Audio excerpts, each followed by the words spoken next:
세 번째 주제 발표 시작하겠습니다. 세 번째 주제 발표는 애국가에 무슨 일이 일어났나 작곡자의 감춰진 거짓과 작사자가 뒤집힌 사실이라는 주제로 임진택 상장 판소리 명창님께서 해주시겠습니다. 현재 이해주 문화재단이 이사장도 맡고 계십니다. 지금부터 발제, 세 번째 발제의 임진택 생일 발제는 좀 시간이 길게 드리겠습니다. 선생님께서 조금 길게 달라고 말씀하셔서 40분이시죠? 아니요, 30분 안에 끝내. 30분 안에. 예, 발제문 지금부터 30분 정도 발제문을 들으시겠습니다. 계속 눈치를 보내주세요. 30분 안에. 예, 제가 10분 전에 한번 보내드리고 5분 전에 또 한번 보내드리겠습니다. 예, 그러면 지금부터 시작하겠습니다. 박수 한번 크게 안녕하세요, 임진택입니다.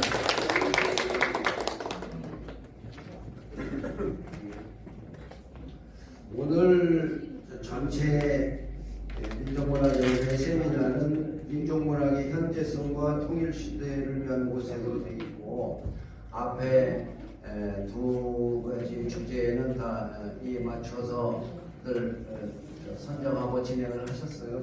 그리고 지금 제가 진행하려고 하는 건 애국가에 무슨 일이 일어났나. 그래서 사실은 언뜻 보면 민족문학 통일시대가 직접 연관 있어 보이지 않습니다만은 맨 마지막에는 결국에는 연결시켜서 제가 논지를 좀 가져가도록 그렇게 노력을 할게요. 먼저 나중에 사실 뭐 결론 삼아서 나올 얘기인데, 애국가 가사는 문학인가 아닌가 이거 좀 생각 좀 해줘 보세요. 시인가 아닌가? 그 시죠. 그런데 그 노래 가사에 대해서는 우리가 이 대중가요나 대중가사들의 상업성이나 천박성이 너무 과도하다 보니까 이 고기성을 천군으로 삼고 있는 우리 시인 작가들께서 그 대중가요만이 아니라 노래 가사 이걸 문학으로 생각하는 경우가 거의 없었어요. 그러니까 시를 낭송하는 경우까지는 같이 하면서도 시를 노래하는 사람에 대해서 별 관심이 없었어요. 그런 부분들은 오늘 시문학 하시는 분들이 좀 생각을 하셔야 될 것 같고, 그 다음에 제가 지금 오늘 얘기하려고 하는 내용 중에 애국가 가사의 작사자가 도산 안창호 선생님이 100%예요. 확률 100%. 그런데도 지금 그 시중에 유튜브나 이렇게 보면은 윤치호설이 거의 뭐 한 3분의 2는 윤치호설이 떠들고 있거든요. 세상에 말도 아닌 거죠. 제가 오늘 그냥 확실하게 이제 증빙을 해드릴 텐데, 도대체 어떻게 이렇게 말도 안 되는 일이 생겼는가. 윤치호라는 자가 그냥 평범한 다른 무슨 사람이면은 그 사람이 했어 그러고 말 텐데, 그게 아니라 친일 부역자의 말하자면 일제 시작 때에는 친일 부역자의 왕초가 이완용이면 말기의 왕초가 윤치호 아닙니까? 근데 세상에 윤치호가 작사한 거를 그런 줄 알고 애국가로 부르고 있는 민족이 있어요? 말도 안 되잖아요. 오늘 제가 그 얘기를 좀 하겠습니다. 그리고 오늘 우리 함께 토론해 주실 우리 이규배 선생님은 예전에 젊은 시절에 민예청에서 이렇게 많이 마주치고 같이 술 한잔도 했을 텐데 오래간만에 만났네요. 네, 40년 만에 그렇습니다. 반갑습니다. 애국가에 일이 일어났습니다. 사람들 잘 모르고 있어요. 그런데 작곡자 문제도 있고 작사자 문제도 있어요. 근데 이 일이 불거진 것이 또 제가 알게 된 게 그렇게 오래되지 않습니다. 2019년, 그러니까 3.1 혁명 100주년, 임시정부 수립 100주년을 맞이해서 그때 이렇게 한참 어떤 붐이 일어날 때, 그 한신대 교수인 이혜영 교수가 안익태 케이스라는 책을 냈어요. 이혜영 교수는 저한테는 대학으로 치면은 서울대학교의 외교학과에 저보다 한 10년 정도 후배되는 그런 대학 교수인데, 저하고 이렇게 면식이 많지는 않았죠. 그런데 안익태 케이스, 그래서 제가 그 책을 보고 깜짝 놀랐어요. 그 책은 뭘 얘기를 했냐면 작곡자 안익태에 관한 얘기를 한 거예요. 책 한 권에. 그 안익태가 친일 나치 부역자다 이거예요. 그거 이제 제가 이제 좀 이따 얘기를 할 거고. 그런데 사람들이 그걸 몰라요. 어린애들은 유인전 안에 안익태 이름이 들어가 있어요. 안익태도 유인에 들어가 있어요. 애국자 유인으로. 세상에 이런 일이 어떻게 벌어질 수가 있어요. 그래서 이거는 좀 밝혀야 되겠다 이제 그런 생각을 했던 거고요. 그러다가 작곡자 이저 안익태가 작곡했다고 하는데 이거 애국가원이 계속 불러야 돼 이런 생각을 하고 연구를 하고 좀 자료를 보다가 그보다 더 큰 문제가 애국가에 있었던 거예요. 작사자가 둔갑을 해 있어요. 세상에. 도산 안창호 선생님이 작사한 거가 윤치호 작사로 떠들고 있고 윤치호의 그 가문들 그 후예들이 계속 누구를 시켜서 글도 쓰고 하고 그러면서 계속 유튜브에 윤치호설이 그 공간은 뭐가 막 계속 쌓이면 앞에 거는 다 들어가고 그게 다 나와 있잖아요. 윤치호설이 다 나와 있는 거예요. 그렇게들 알고 있고. 그래서 국민이 불편하죠. 뭐가 불편하냐? 첫째는 친일의 거두인 이자가 쓴 가사를 애국가로 썼어? 이게 불편한데 이걸 부르고 이거 우리 어린 학생들 이거 모르는 체 하고 이거 배우고 불러야 돼 이렇게 가르쳐야 돼? 불편하잖아요. 이거 해결해야죠. 그렇게 생각을 했습니다. 그래서 작곡자의 경우는 감춰진 것이 두 가지가 있습니다. 하나는 친일 친나치 생각을 버렸는데 그걸 숨겼다는 것과 애국자로만 사람들이 알았다는 것과 그 다음에 안익태의 그 곡조는 불가리아 민요를 표절한 것이었다 사실상. 그런데 그 당시에는 표절이라는 것들이 그렇게 도드라지지 않던 때예요. 작곡자가 없는데 뭐 표절이고 뭐가 있어요. 누가 작곡했다고 그러면 반가웠었죠. 그런데 지금 보면은 표절한 것이 분명하니 창피하다. 그리고 또 그 들킨 것도 불가리아 출신 미국 작곡가가 지휘자한테 들켰어요. 자기 나라 거니까 이거 뭐야 이거 우리나라 사람들하고 합창은 한국 사람들 다 일어나서 격려하겠네. 그러고 농담까지 했어요. 세상에. 그 일이 1955년에 그렇게 하고 지나갔던 일이에요. 얼버무려졌었어요. 어쨌든 그 표절과 자기 표절이 있었다는 얘기 있고요. 그 다음에 작사자가 뒤집힌 사실은 안창호 선생님이 작사를 했는데 안창호 선생님의 애국가를 지으시고 두 가지 그분의 기본 방침이 있어요. 하나는 이 노래는 민요처럼 보급돼야지 된다요. 민요처럼. 그러니까 우리 애국가가 무궁화 노래잖아요. 무궁화 삼천리 화려강산하는 그 민요에 받는 귀절이 있어요. 민요 매기고 받는 소리예요. 찬송가들도 많잖아요. 받는 소리, 매기고 받는 소리. 민요 같은 민요처럼 보급이 돼야지 되고, 그러니까 함께 이렇게 부르기 쉬워야지 되고, 그 다음에 본 가사는 누구라도 더 좋은 가사가 나오고 시대가 바뀌면 이렇게 바꾸고 달라져야 되는 것이다. 그걸 애국가의 본질로 봤어요. 놀라운 해안이죠. 안창호 선생님. 그 다음 하나, 내가 작사했음을 말하지 말라고 주변 사람들이 계속 한 거예요. 옆에 있던 경무국장한테까지 한 얘기예요. 내무총장 안창호 선생이 임시정부 정청에서 동해부가 백두산 애국가를 부르기 시작하면서 다 같이 아침 조회를 하면서 그러면 경무국장이 정보 탐지하는 게 임무잖아요. 김구 선생 아주 안창호 선생하고는 천원 매부가 될 뻔도 했던 아주 친밀한 관계잖아요. 이게 누구 작사라는 건 번연히 알면서도 끝까지 숨겼어요. 왜? 이게 안창호 작사라고 한다면 첫째 서북파가 여기 기호파 중앙 권력에게 계속 밀리고 외면당했던 그거. 그래서 서북 쪽에서 나온 거를 온 나라가 애국가로 안 하려고 그러는 그 분위기.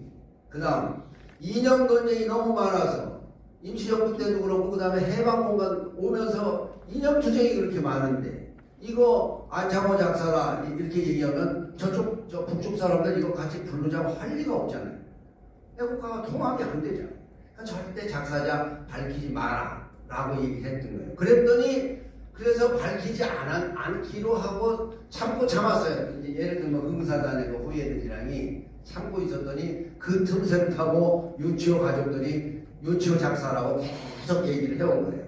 그걸 제가 여기서 좀 밝혀낼게요. 30분 안에 벌써 많이 지났나 봅니다. 네, 한 장 넘겨주시죠. 요거는 그 아니테 씨가 리하르트 슈트라우스라고 하는, 그러니까 1940년 전후할 때 독일의 굉장히 유명한 작곡가죠. 지금도 여기 무슨 죽음과 소녀? 네? 아니 슈트라우스 뭐 굉장히 저 독일의 유명한 작곡자예요. 근데 이 사람이 이 사람과 지금 둘이 어떤 악보를 놓고 하는 이 사진을 아니테 기념사업회가 오랫동안 홍보를 해왔어요. 그러니까 사람들은 이 사진이 요한 리하르트 슈트라우스하고 아니테하고 저렇게 악보를 보고 주고받는 정도의 사이였다. 엄청나구나. 이렇게 생각을 했어요. 그러면서 저 악보는 어쩌면 코리아 판타지이겠구나. 아니면 베토벤 곡일까? 뭐 이렇게 아마 생각을 했을 거예요. 그렇죠? 그런데 이혜영 교수도 밝혔지만 그 전에 다른 한국 음악, 일본 음악학 연구를 하는 이경문 교수가 하고 또 몇 사람이 이미 밝혔는데, 저 장면은 리하르트 슈트라우스가 작곡한 일본 축전곡. 1940년이 일본 개국 1000년인지 2000년인지 되는 해인데, 그래서 일본의 의뢰를 받아갖고 작곡한 일본 축전곡이라고 하는 악보를 가지고 상의를 하고 있고, 1942년 오스트리아 비인에서 그 일본 축전곡을 아니테가 지휘를 한 거예요. 그러니까 우리가 생각한 거하고 아주 다르죠. 그 다음 장을 한번 볼까요? 요 장면은 이게 지금 베를린 필하모니 공연장입니다. 베를린 필하모니 공연장에서 외국인들 이렇게 되게 하얀 머리로 한 거 보면은 이렇게 가발을 썼는지 하여간 그 귀빈 여성들이 많이 앉기도 하고 했던 그런 공간인 것 같아요. 남자들도 저렇게 하얀 머리하고 나타났나요? 저 유럽에서 그 베를린 필하모니 공연장에서 아니테 씨가 지휘하는 장면, 이건 역시 아니테 기념사업회에서 상당히 많이 홍보용으로 썼어요. 이런 분이다 말이에요. 베를린 필에서 공연을 했다. 여기는 단지 공연장인데 마치 이제 베를린 필하모니를 지휘한 것처럼 얘기를 한 거예요. 베를린 필 공연장은 맞고요. 자, 근데 이 사진이 다른 사진이 발견됐어요. 다음 사진을 한번 볼까요? 같은 공간이 저 공간입니다. 네. 일장기 걸려있고 저 옆에 있는 국기가 만주국 국기입니다. 양쪽에 있는 국기가. 이게 뭐냐면 만주국 10주년 기념 콘서트에서 아니테 씨가 지휘를 하는 장면이었어요. 이 작품은 코리아 판타지가 아니라 만주 환상곡이었어요. 만주 환상곡. 그 다음에 아까 맨 첫 장에서 표절 문제를 얘기할 때 표절과 자기 표절 이렇게 얘기했잖아요. 자기 표절이 뭐냐면 아니테 씨는 같은 자기 작곡 그 내용을 가지고 처음에 코리아 판타지로 했다가 그 다음에 만주 환상곡으로, 그 다음에 극동 환상곡으로 극동 판타지로 했다가 그 다음에 만주 판타지로 했다가 같은 곡을 가지고 그 다음에 합창을 넣어가지고 다시 코리아 판타지로 옵니다. 같은 곡을 가지고. 이게 자기 표준이라는 거죠. 그거를 우리가 몰랐으니까 작곡자로서 훌륭하고 지휘자로서도 대단한 역량을 가진 아니테 선생이 운이 좋았다면 운이 좋았고 나빴다면 나쁜 거죠. 운이 좋았다 하는 거는 저 베를린에 가서 1940년 전후에 40년대 초에 베를린에 가서 그 지휘를 할 때 프랑스도 함락이 돼서 그 괴뢰 정권이서요. 비시 정권이라고 불리우는 프랑스도 43년 독립을 44년. 그래서 프랑스가 이제 다시 연합군하고 같이 이제 승리를 하는데, 그때 이제 그 비시 정권으로 그 프랑스에서 괴뢰 정권이 서 있을 때 파리에서 이제 그 프로파간다 연주들이 열릴 때 카라얀하고 같이 해요. 그러니 할만하죠. 얼마나 욕심나겠어요. 카라얀도 말하자면 친나치의 그걸 받고 있잖아요. 카라얀과 말하자면 같은 수준에서 지휘자로 초청을 받았으니까 이제 그 욕심 그걸 버릴 수가 없었던 거였다. 자, 다음 장면 볼까요? 그 다음에 이제 표절에 가는 겁니다. 요거 얘기를 하자면은 요 얘기만도 좀 설명이 길어요. 근데 아까 말씀드렸다시피 1955년에 이 작곡자 문제도 있고 작사자 문제도 있고 두 가지 문제가 다 터졌어요. 1955년이 아니네요. 1963년인가인데 63년 안희태 씨가 귀국해서 아니요 55년이 맞네요. 55년 대통령이 이승만일 때 이승만 대통령 3선 종신을 위해서 이렇게 계획을 하고 있을 때 안희태가 초빙이 돼요. 그래갖고 안희태 씨가 그 청와대 옛날에 경무대였나요? 거기를 청와대를 그 전에 뭐라고 부를 때 거기에서 애국가 연주를 해요. 애국가의 작곡자 그래가지고 그 이제 우리 우리 어렸을 때부터 이제 말하자면 애국가의 작곡자는 안희태 씨고 그는 애국자이다 이렇게 배웠고 또 뭐 했던 그건데 이제 그 곡조와 관련해서 여기 지금 김정희 씨라고 하는 우리 작곡가가 국악 작곡을 하는 사람이 아주 분이 나가지고 이렇게 그냥 악보를 하나 그렸어요. 이제 다른 설명은 이따가 질문이 있으면 좀 길게 설명을 할 테고요. 그 표절이 어떤 표절이냐 그러면 우리 애국가가 좀 4소절로 되어 있잖아요.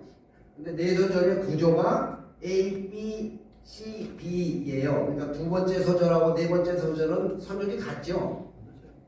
같은 거 반복하잖아요. 그러니까 사실은 이 선율에는 세 가지 선율이 있어요. 그런데 이 말하자면 A, B 선율이 표절이라고 딱 얘기를 한 거예요. 그러니까 B가 표절이니까 D도 표절이죠, 당연히.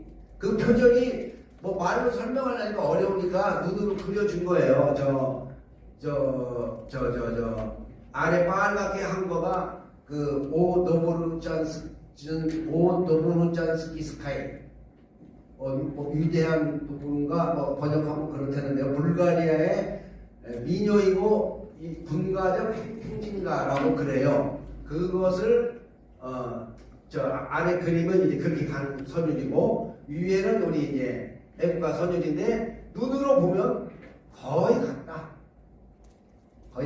그리고 말하자면 그 애국가를 작곡할 무렵에 미국에 유학에 있을 때 1938년 전후에 그 불가리아의 이 곡이 실려 있는 자료를 접근했을 가능성이 있었다라고 이미 그때 1955년, 63년 그 무렵에 논쟁이 많이 있었어요. 그래서 이제 이걸 보여드리는 겁니다. 이 부분도 이제 표절이라는 건 지금 밝히는 게 그렇게 유쾌한 일은 아니지만 불쾌하지만 이러했다라고 지금 얘기를 하는 것입니다.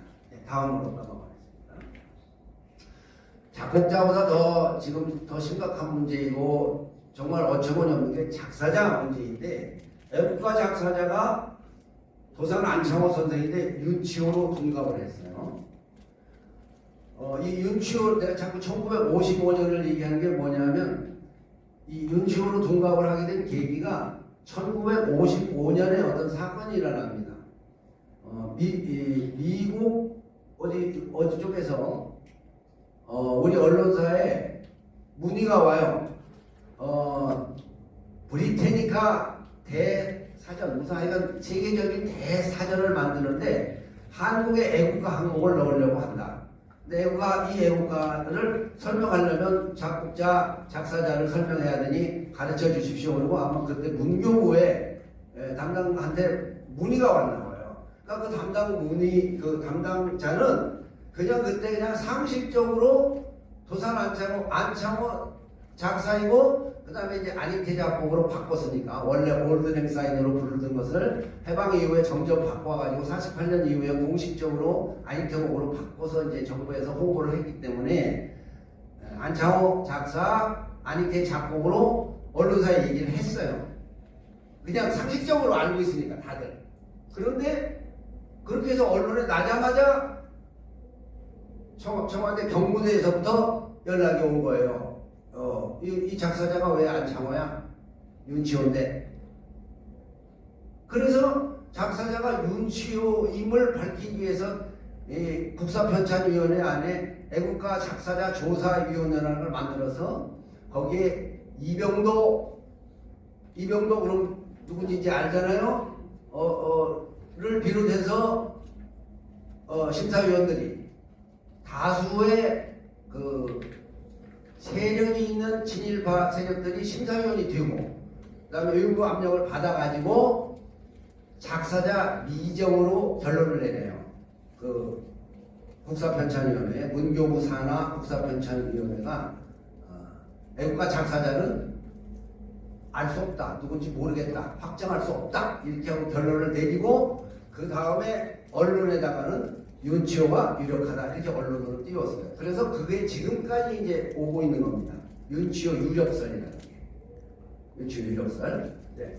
그런데 이 윤치호가 작사자라고 얘기를 할 때 윤치호의 그 가문에서 제출한 문건들이 있는데 자료들이 있는데 증거 자료들 그거에 제일 중요한 게 두 가지예요. 하나는 소위 윤치호 자필 가사지라는 거예요.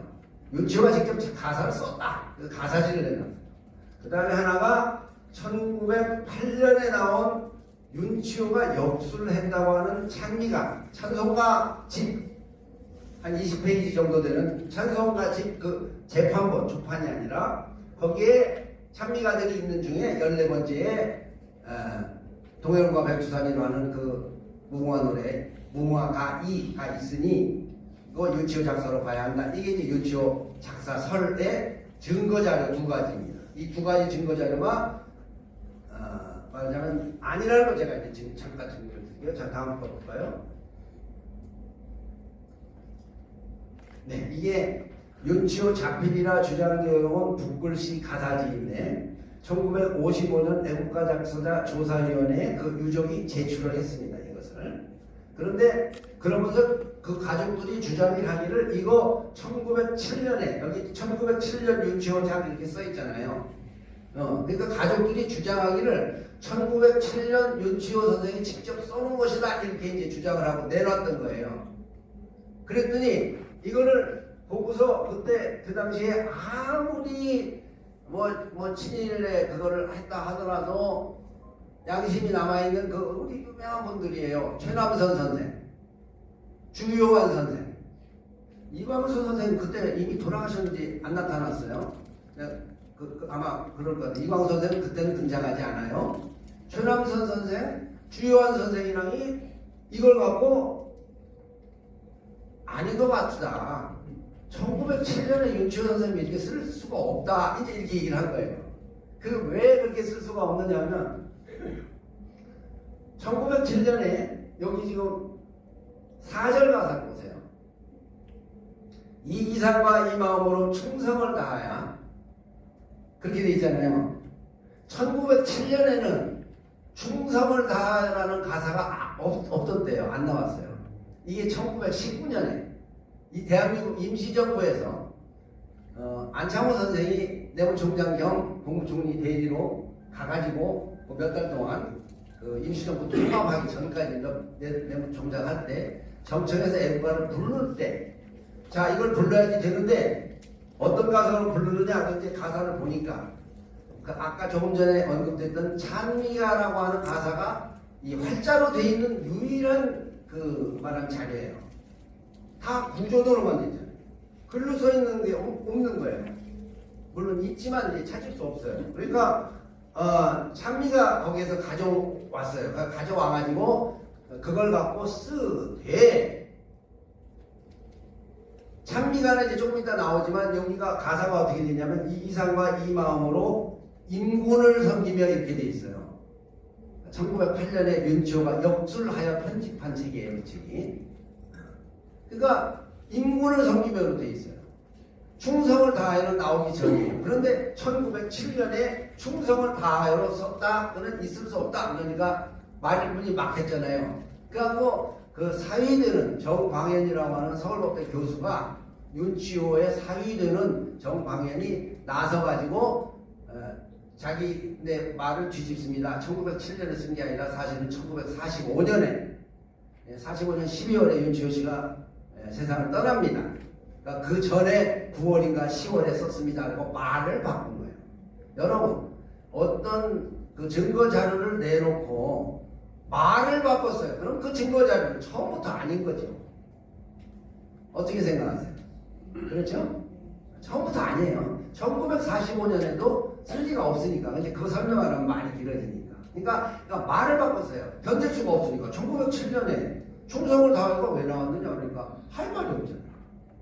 그러니까 이제 1945년에 썼다 그러고 말을 바꿨어요. 그러니까 위작이에요. 그 가사지는 위작이었다. 그 다음에 이제 이건 위작이다. 그리고 이제 이게 장비가 1908년에 재판본이라고 돼 있죠. 저기 저기 맨 저쪽에 재판인대라고 돼 있어요. 여기 보면은 사전에 보면 님군을 섬기며로 돼 있잖아요. 이 님군을 섬기며가 이제 내가 조금 이따 얘기할 텐데 안창호 청년 안창호가 1907년에 애국가 작사를 합니다. 그러니까 이제 결론부터 얘기를 하면 그때 이 사절 가사는 정성을 다하여 합니다.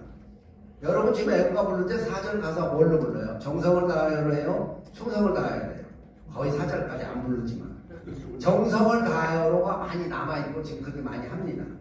정성을 다하여.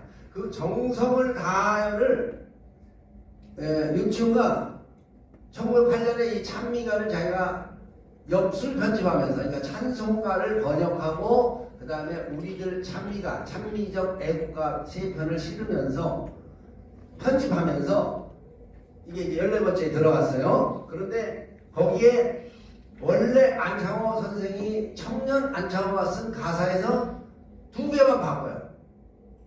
2개만. 뭘로 바꿔서 여기다 넣느냐?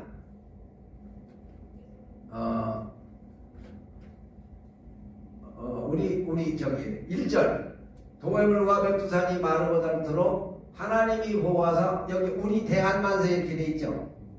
이거 안창호 선생님이 1907년에 쓸 때 우리나라 만세예요. 지금 우리나라 만세를 하고 있죠. 네, 우리나라 만세. 그런데 그걸 우리 대한으로 바꿨어요. 왜? 대한 제국에 충성해야 됩니다. 안창호 선생은 대한제국을 일부러 안 쓴 거예요. 왜? 대한제국이 아니라 새로운 공화국을 만들어야 되니까 주권 제민의 애국가 가사를 썼어요. 그럼 본인이 그렇게 얘기를 해요. 본인이 그 전에 오는 게 있어요. 그거를 딱 다시 우리 대안으로 바꿔놓고 그 다음에 4절 가사에 정성을 다하여를 이분군을 섬기며로 바꿔가지고 이 찬미가의 편집 역술 말하자면 발간을 했던 거예요. 그러나 이 법정에서나 이런 데서는 이 물적 증거가 굉장히 영향력을 발휘해가지고 전문 증거, 말로 증거나 뭐 이런 거는 증거 능력이 거의 없어요. 이게 물적 증거라 그래가지고 계속 얘기를 하는 거예요. 아까 얘기한 윤치호 씨의 사위되는 말하자면 그 거짓말하고 그 1955년 작사자 조사위원회의 그 결론을 둔갑시키는데 결정적 역할을 한 서울법대 교수, 서울법대 교수가 말하자면 물적 증거론을 계속 강조해. 물적 증거는 우리밖에 없다. 그 체증의 원리에서 증거는 이거다 이렇게 주장을 해가지고 윤치호 유력설이 여기에서 나왔던 것이었다. 이렇게 얘기를 하는 겁니다. 네, 다음 장 보겠습니다. 선생님. 네. 30분이지. 벌써 30분 됐어요? 예. 그럼 5분 안에 빠져서 보느라고 네. 무슨 말씀 못 드렸어요. 근데 어떻게 질의하셨어요? 아니면 질의할 줄 몰랐죠? 질의할 줄 모르는데요. 네, 그렇기도 하고 종합 토론을 해야 되는데 앞에 이렇게 발제하고 가신 분들 중에도 또 가신 분도 계시고 그래서 저한테 시간이 좀 주어질 것 같아요. 저보다 더 잘하시는. 예, 예. 아니 이게 아니라 이 앞에 거가 뭔가요? 여기 그 다음에 이건가요? 예.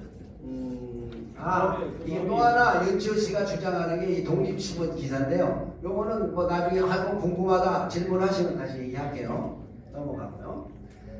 그런데 이제 안창호 선생이 애국가 작사자다라고 얘기한 사람들 중에 아주 중요하고 우리가 다 아는 사람 분이 4명이 있어요. 그분이 이광수 작가, 최남선 선생, 주요한 시인, 다 유명하죠. 여기 지금 문학하시는 분들인데 무슨 우리 현대시의 효시, 현대 소설의 효시, 뭐 신시의 효시 다 최고들 아니에요. 그런데 이광수 선생이 도산 안창호 엄청나게 두꺼운 책을 제일 처음 냈어요. 1940년대 후반에 47년인가에 왜 자기의 친일 생각을 조금이라도 어떻게 좀 모면하고 싶으니까 안창호 선생님 자서전을 엄청 크게 썼어요. 거기에 애국가는 원래 도산의 자기 건의와 선생님께서 애국가를 지으셨지요 물으면 대답을 안 하셨다 이렇게 나와요. 답을 안 하셨다. 근데 그 글 자체가 이광수 씨는 애국가는 원래 도산의 자기 건의와 하고 자기 판단을 이미 썼어요. 왜?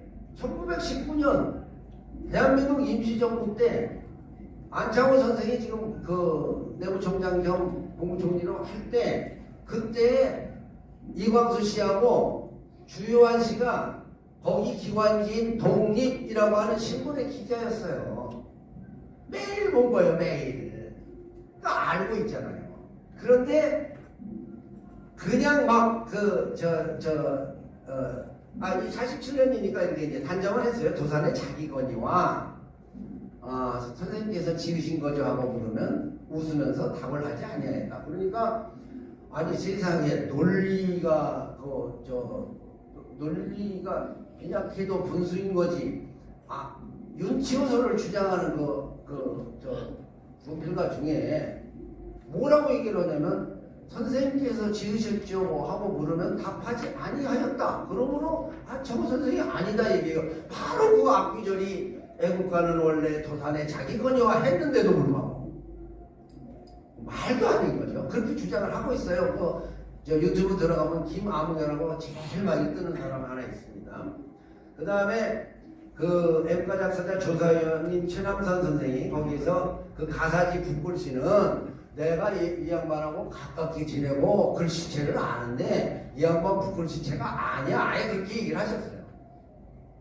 이 양반 글씨 아니야. 자필 아니야. 그 다음에 이 주요한 선생은 나중에 그 안도선 전설을 2번 크게 내요. 몇 년도 내고 63년도인가 한 번 또 내고 뭐 그래요. 안도선 전서. 거기에 이 주요한 선생은 윤치호 씨가 쓴 애국가 본가사가 있고 안창호 선생이 쓴 애국가 본가사가 있는데 그 윤치호 씨가 쓴 그 본가사가 이제 성자신선 500년은 우리 흥실이요 이렇게 시작을 하고 고궁화 삼천리 화려강산 이렇게 되는 웅화노래의 본가사가 있어요. 사절가사가 그게 아까 그 찬미가에 실려 있어요. 10번에 실려 있어요. 10번에 아까 우리 애국가는 14번에 실려 있고 거기 10번에 실려 있거든요. 그러니까 그게 윤치호 씨는 성자신선 이 본가사를 했고 동해물과 백두산이는 안창호 씨가 쓴 거다. 이게 이제 주요한 시의 설이에요. 이 설이 맞는 거거든요. 근데 다 무시되고 하여간 지금 그렇게 됐어요. 그 다음 하나가 안창호 작사를 증언한 사람은 역설적이게도 안익태 씨였습니다. 안익태 씨가 미국에 가서 1933년 4년쯤에 가서 35년 그 무렵부터 이제 미국에 가서 처음으로 교회에서 올드랭 사인으로 태극기가 걸려있고 애국가를 부르는 것을 안익태 씨가 처음 본 거예요. 그 전까지는 그런 애국정신과는 무관하던 사람이. 그러다가 나중에 저 애국가를 올드랭 사인이라고 하는 남의 나라 이별곡조로 부르고 있으니 그거를 내가 한번 작곡을 해보겠다라고 마음을 먹고 그때까지는 애국 청년이었어요.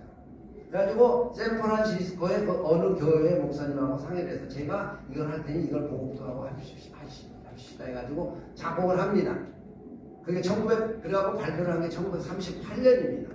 그 1938년. 그때 그 과정에서 그 샌프란시스코 목사하고 주고받은 이야기가 있습니다.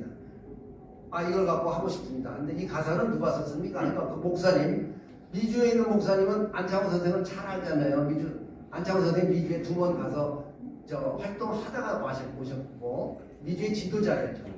샌프란시스코 본거지였고, 하와이에도 잠깐 계셨지만, 그러니까 그 목사님 하시는 말씀이 이것은 안창호 선생님이 쓰신 겁니다. 그렇게 얘기하니까 안익태 씨가 그러면 안창호 선생은 나하고 고향도 같고 성도 같고 안익태 씨가 성도 같고 우리 어르신이 쓴 건이 더군다나 제가 만들겠습니다 라고 얘기를 한 거가 안익태 자서전에 나와요.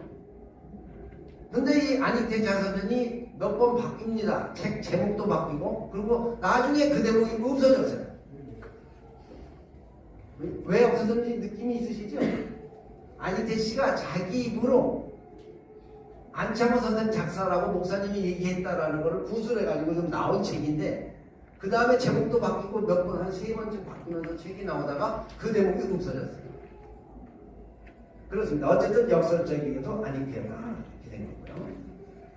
그런데 그래가지고 도대체 누가 작사자인지를 밝히기가 굉장히 어렵게 됐습니다. 특히 지금 유튜브에 떠도는 거 보면은 김아무개로 하는 자가 계속 떠들고 있어서 그게 분량이 더 많거든요. 그런데 결정적인 증거가 나왔어요.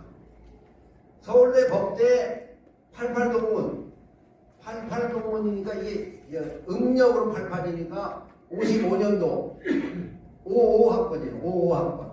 서울대 그러니까 내가 1955년이 아주 연관이 많다고 지금 얘기를 하는데 55년에 입학한 윤정경이라고 하는 사람이 1936년생이세요. 그분이 입학 50주년 기념 문집을 서울법대에서 내는데 그 책이 이 책이에요. 이 책이에요. 그 책이 이게 진리 찾아오신 전 진솔한 삶의 향기. 저도 몇 해 전에 고등학교 졸업한 지 50년이 돼가지고 고등학교 동창들끼리 이런 책을 하나 냈어요. 근데 이거는 서울법대 55학번 동문들이 입학 50주년을 기념하기 위해서 2005년에 낸 책이에요. 이 책에 윤정경 선생이 쓴 글이 제목이 뭐야? 그러니까 여기 동창들이 한 40-50명 글을 썼어요. 거기에 윤정경 선생 글이 실려 있는 거예요. 아이고, 한 50명도 더 되는 사람이 썼네요. 여기 제목 뭐야? 동해물과 백두산이 시상과 도산 안창호. 맞아요.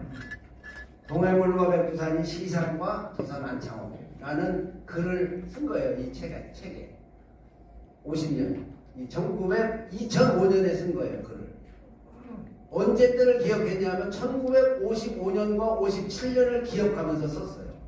할머니한테 들은 얘기. 할머니한테 들은 얘기. 1957년에 할머니한테 들은 얘기. 이분이 46년생이에요. 36년생. 그래서 대학교 3학년 때. 그 할머니 얘기가 1907년에 도산 안창호 선생이 평안도 선천예배당에 왔을 때 김정수라는 할머니 얘기가 왔을 때 이 얘기를 다 들었다 이거예요. 그리고 애국가 그 4절까지 가사를 지어서 보내셨다 하고 목격자예요. 목격자. 근데 이 김정수 할머니가 그때 말하자면 한 10살 됐을까 몇 살 됐을까인데 그 윤정경의 왜 이제 할머니세요.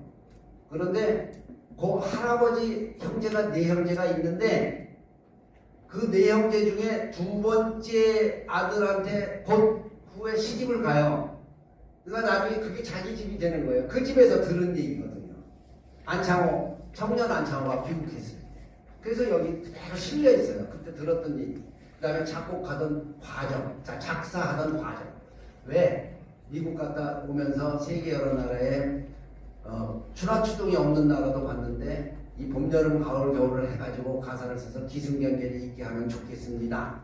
그래가지고서 동해물과 백두산이 또 남산의 저선호가 이게 출하추동으로 지금 쓴 가사예요.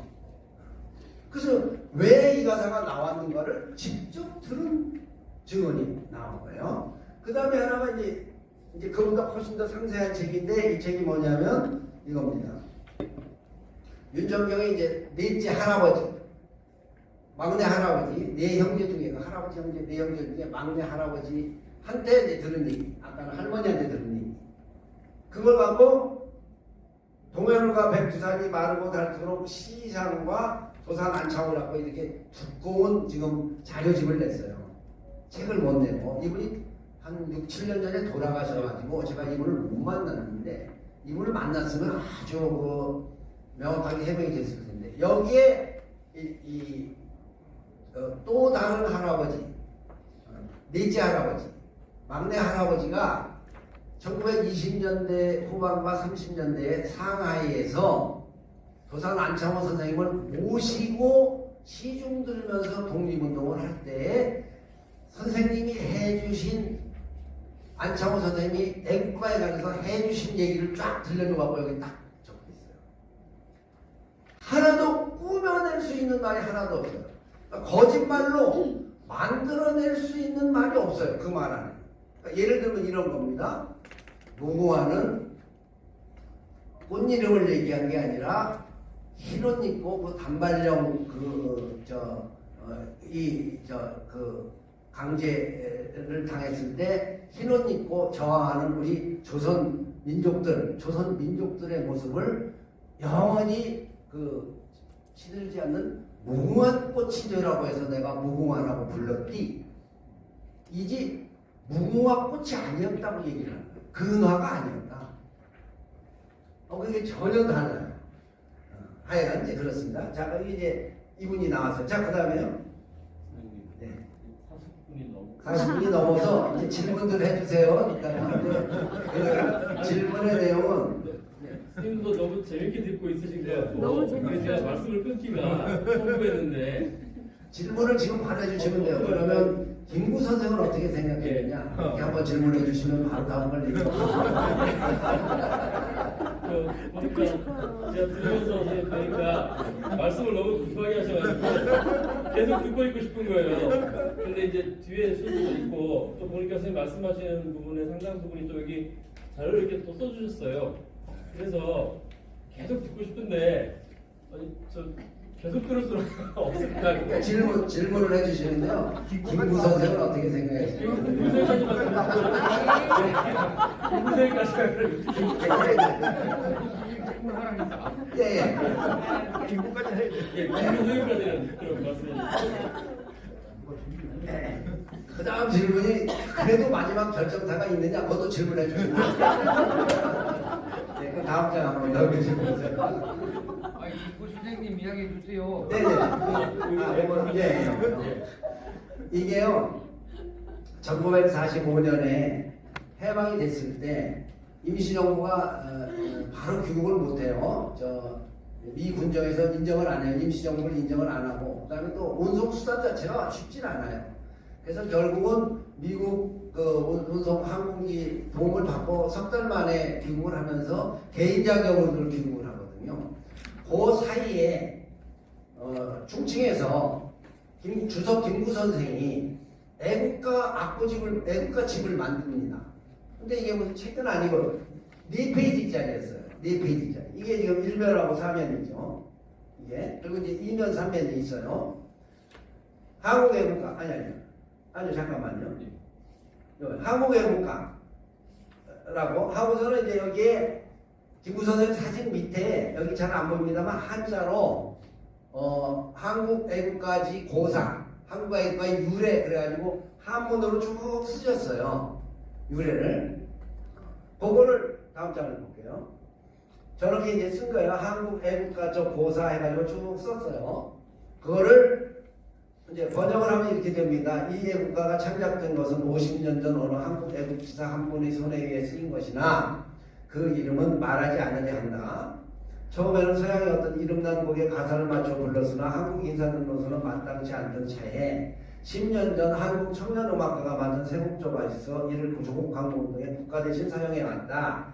아직 대부는 한국의 저명한 작곡가이자 현악 연주자로 일찍이 오스트리아의 수도 비엔나에 비하여 음악을 전공 구미각기 연주날수 현재는 서관에 살고 있는데 나이는 42세이다.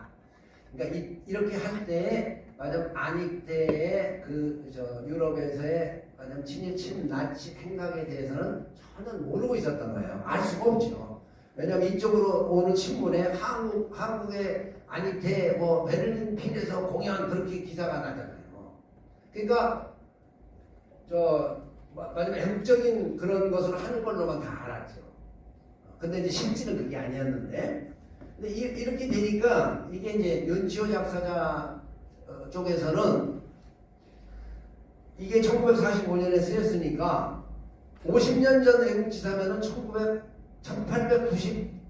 6년일 거 아니에요. 그렇죠? 그러면 한참으로는 나이가 뭐 몇 살 안 됐는데 지금 무슨 얘기냐? 이거 윤치호다. 이게 이제 윤치호설을 주장하는 사람들의 주장이에요. 50년 전 이제 그게 하나가. 그 다음에 이제 뭐 이제 그렇게 해서 이걸 갖고 논란이 쭉 있었는데 이제 제가 이 자료를 흥서단에서 구해가지고 이 자료를 구한 다음에 이제 다시 유심히 보니까 여기에 증거가 들어있는 거예요. 그 증거, 자 다음 장 보여주실까요? 이거는 이제 말하자면 윤치호 일수가 없는 것이 1945년에 애국가 집을 내는데 윤치호가 만약에 작사자였다면 그 전에 그 앞에 거 하나만 해주실까요? 이게 안 보이는데요. 여기에 지금 뭐라고 쓰여 있느냐면 작사자는 여기 지금 설명을 하면서 작사는 일명, 작곡은 안익태 이렇게 쓰여 있어요. 지금 여기 그게 요 지금 저 자료에 그러니까 작사는 일명, 사람 인변에다가 일을 실자를 했어요. 일을 실자 옆에 사람 인변을 했어요. 일명. 그러니까 이 일명을 갖고 이제 윤치호설을 주장하는 사람들은 윤치호니까 차마 말을 못한다는 뜻이다.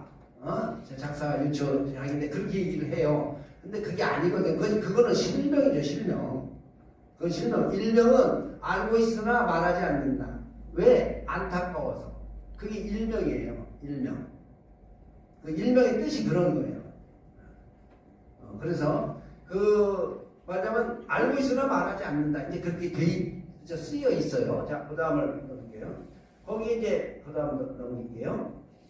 이거는 이제 말하자면 윤치호 씨 일기가 없는 게 1945년에 귀국을 하면서 귀국하자마자 포고를 합니다. 임시정부가. 그 포고에 여기 14번째 맨 마지막에 보면은 독립운동을 방해한 자와 매국노에 대하여는 공개적으로 엄정히 처벌할 것, 이게 지금 14조 항입니다. 그러니까 임시정부 귀국할 때 맨 마지막 항에 진일문자 처단 이거 지금 생각하고 오는 건데 윤치호를 애국가 작사자인데 숨겨줘야 할 이유가 없죠. 지금 충칭에서 열심히 만든 건데 그것도 영문, 중문까지 해가지고. 자, 그 다음 장 보여드릴게요. 이게 뭐냐면 이제 그때 그 임정 국무위원 김구 선생 휘하에서 일하던 그 분이 임구 지시로 작성한 반민통이 살생부이거든요. 이게 이제 월간중앙에 1980년대인가 이게 이제 공개가 된 거예요. 그때 이미 살생부를 갖고 왔던 거예요. 원본을. 저 원본 가운데 있잖아요. 살생부 원본. 거기에 보면 여기 지금 중앙일보에서 정리를 해줬는데 윤치호의 순위가 2등, 3등에 들어가 있어요. 친일분자 처단해야 할 친일분자에 거의 2등, 3등에 윤치호가 들어가 있어요. 그걸 가지고 지금 들어오고 있는데 애국가에다가 윤치호 작사를 숨겨주겠다고 할 리가 없다. 이게 제가 이제 추정하는 것이고요. 거기에 그 다음 한번 볼게요. 뭔 증거가 있는지요? 여기에 결정적인 증거가 나온 거예요. 마지막 결정적인 증거 따로 하나 있고요. 여기 보면은 아까 제가 잠깐 말씀드렸습니다만 그 4절 가사가 맨 처음에 1907년 평안도 선천예배당에서 할 때 정성을 다하였거든요. 그것이 1908년 그 찬미가라는데 윤치호가 자기가 책을 편집하면서 인구를 섬기며로 바꿨거든요. 그거를 1919년에 대한민국 임시정부에서 정청에서 책을 부를 때 충성을 다하여로 바꿨거든요. 그런데 45년까지 계속 충성을 다하여로 불러왔는데 45년도에 애국가를 편집하면서 정성을 다하여가 되어 있는 거예요. 4절 가사가 충성을 다하여로 그대로 있질 않고, 이거는 김구 선생이 원래 작사한 사람이 맨 처음에 작사한 걸로 가져온 거잖아요. 김구 선생만 알고 있었기 때문에 정성을 다하여. 당연히 이게 지금 국가에서 어쨌든 임시정부가 되니까 충성을 다하여가 더 맞아 국가적인 거잖아요. 정성을 다하여보다. 정성을 다하여는 찬미가 때 만든 거니까. 그런데 다시 바꿔갖고 45년에 정성을 다하여로 바꿔갖고 오늘날 우리가 지금 부를 때 그래서 정성을 다하여로 부르고 있어요. 여기에 김구 선생이 누구인지는 말하지 않으려고 한다 하면서도 누군가가 작사자가 누구인지를 알아내라 라고 여기다 담아놨던 거를 내가 알아냈다 이렇게 얘기합니다. 몇 가지만 합니다. 선생님 이 발제는 발제라기보다는 어디 그 자리를 따로 만들어 모셔가지고 강연을 드려야 될 것 같아요. 그냥 어디 했더니 3시간 걸렸어요. 예, 그 저기 원래 이 시간이 선생님께서 발제를 토론 시간까지 다 푸셨는데 뒤에 질문 그 응답 시간 있으니까 이규현 선생님께서 맞춰서 좀 해주십시오. 네, 뭐 제가 질문을 드릴 건 없고요. 못다하신 말씀을 더 할 수 있도록 하겠습니다. 일단 정리 잘 들으셨지만 아니 때의 경우는 젊었을 때는 애국 청년이어서 작곡을 했다고 할 수도 있어요. 물론 그가 친나치 친일 부역자죠. 그러니까 이번 글에서는 친일 부역자뿐만이 아니라 친나치 부역자였다는 거고, 무엇보다도 그러나 젊었을 때는 애국 청년이었다. 그래서 어느 정도 용납을 해줄 수가 있는데 이분이 표절을 했다는 거죠. 불가리아 1, 2차 세계대전 때 불가리아 군가로 불렸던 그 노래입니다. 악보가 이 자료집에는 없었지만 잘 보여주셨고, 구글에 바로 검색을 하면 노래를 들을 수 있어요. 똑같아요. 그래서 이 문제는 널리 홍보를 해서 반드시 알려야 되겠고, 이런 연구를 해주신 선생님께 박수 한번 쳐주세요. 그 다음에 정말 중요한 이 작사자 문제는 빼도 박도 못할 정도로 치밀하게 자료를 통해서 다 보존했습니다. 그래서 저는 뭐 질문이라고 드릴 건 없고요. 여기서 우리가 그 제안을 좀 드리고 싶은데, 국회에 모셔서 국회에 그 무강인 쪽 그 국회의원들을 추동을 해서 국회에서 선생님 발표를 하게끔 민족문화본부가 나서고, 또한 KBS가 국영방송 인도로 KBS에서 그런 내용들을 중계하고 널리 보도할 수 있도록 하고, 지금 그 녹화된 내용이 조금 있으니까 이걸 받아서 각자 SNS에서 열심히 알리는 일이 필요할 것 같습니다. 자, 그냥 저는 특별히 말씀 안 드리고 선생님 하신 말씀 더 하십시오. 뭐 저기 지금 지금 45분인데요, 선생님. 네. 저희가 원래 3부 발제가 50분까지 하기로 했습니다. 50분까지 하고 종합토론인데 종합토론은 지금 아마 중간에 좀 가신 분들이 계셔서 괜찮으시면 저기 선생님도 말씀 좀 계시면 46분인데 50분까지 아니죠. 5시까지만 예. 들어도 괜찮겠습니다. 네. 5분 많이 줘요. 뭐 시간. 이건 5분인데 시간을 많이 말씀 주세요. 있으면 한 5분 안에 해주시면 좋겠고요. 지금 저 시계로는 지금 50분이네요. 예, 그렇습니다. 아이가 지금 해볼게요. 아이가 뭐 질의하신 분은 뭐 일어나서 먼저 나가셔도 괜찮습니다. 아, 이거 뒤에 또 행사, 뒤에 또 아, 종합토론이 있기 때문에. 그렇군요. 종합토론. 가능하면 5분 안에 네네. 해주시면 아니, 네.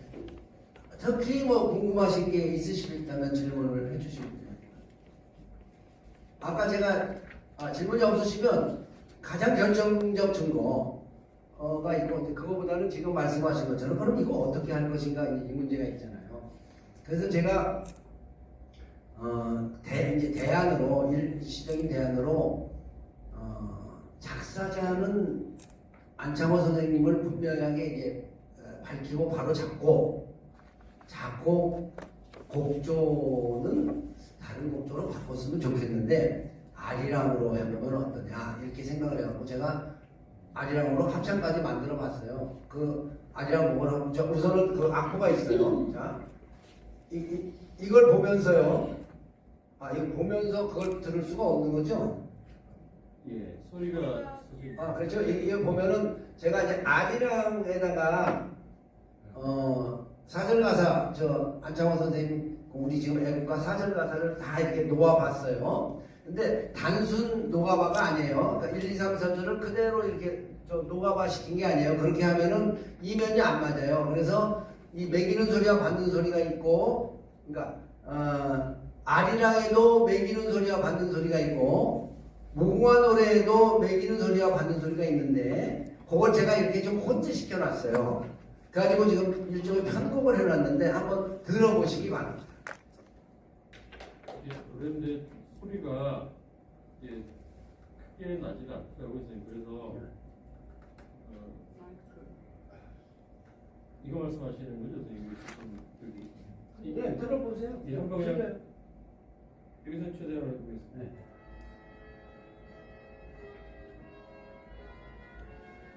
마이크 한번 주시면 참 나오시려나? 네. 가까이 대면 확실히 나요.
내가 아니 대시옥 쪽보다 훨씬 낫죠. 그리고 한 번 들어도 다 따라 할 수 있잖아요. 네. 다 알잖아요. 네. 그리고 이거 만약에 외국에서 뭐 다른 행사나 저 올림픽이나 월드컵이든 그런 운동 경기에서 이겼을 때 이 노래가 올려 펴지면 사람들이 아리랑 소리가 다 하잖아요. 세계 사람들이. 뭐 이렇게 생각을 하고요.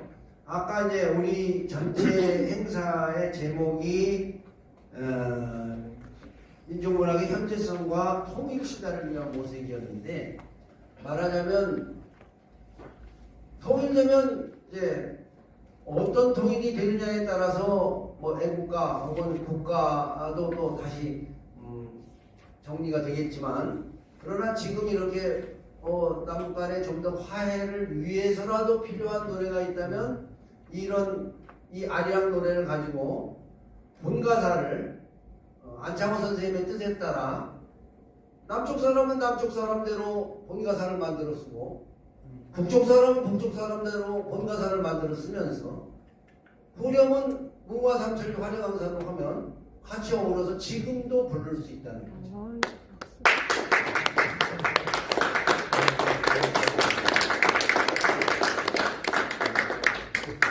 예, 저도 그 선생님 덕분에 교육과를 다시 한번 생각이 된 것 같습니다. 그리고 사실 개인적으로 제가 그 한세광이라는 선생님을 알고 있는데 포항에서 오랫동안 활동하셨던 그분이 이제 많은 분들이 알려지진 않았지만 같은 그 일제강점기 동안 작품 활동을 하시면서도 한 번도 친일 문장을 쓰지 않았다는 걸로 유명하신 분입니다. 이분이 이제 미국에서 유학 생활을 할 때 아이템 생각을 그렇게 물심양으로 도왔다고 해요. 미국에 있을 때 대학원에 입학할 때 들어가지 못할 정도로 가난했던 아이템 생을 선생님이 대학 총장한테 이 보증서까지 써가면서 영어로 입학을 시켜 드렸다고 하고 같이 있을 때 오셨답니다. 거의 모시다시피. 근데 이제 유럽으로 갈 때 너무 떠나가는 걸 안타까워하면서 보냈는데 그 뒤로는 연락을 안 했다는 거예요. 이 하르코 선생이 아이템 생하고. 근데 그때 이제 그 아이템 선생의 뒤에 이제 유럽에 가서 지금 말씀하신 나치 운동이라든가 또 친일 운동 이런 것 때문이었는지 물론 한세원 선생님이 그 말씀을 따로 안 하셨는데 그렇게 극진하게 미국에서 보살피고 학교과 음악을 공부하게 만들어 해주었던 그 아이테 작곡가를 유럽으로 간 뒤로는 가는 건 아쉬워했는데 간 뒤로는 일절 연락을 하지 않았다고 하는 기록을 가지고 있거든요. 보면 좀 안타깝지만 그런 마음이 있지 않았을까 하는 생각을 하게 돼서 다시 한번 그 생각도 같이 떠올려봤습니다. 오늘 1부, 2부, 3부 같이 발전을 했습니다만 3부에 긴 시간 동안 발전하시고 또 들어오신 청년 여러분께 너무 감사드리고 오늘 아주 특히 마지막에 좋은 발전했던 것 같습니다. 다시 한번 두 분께 큰 박수 부탁드립니다. 네, 이상으로 1부, 2부, 3부 발전을 마치고요.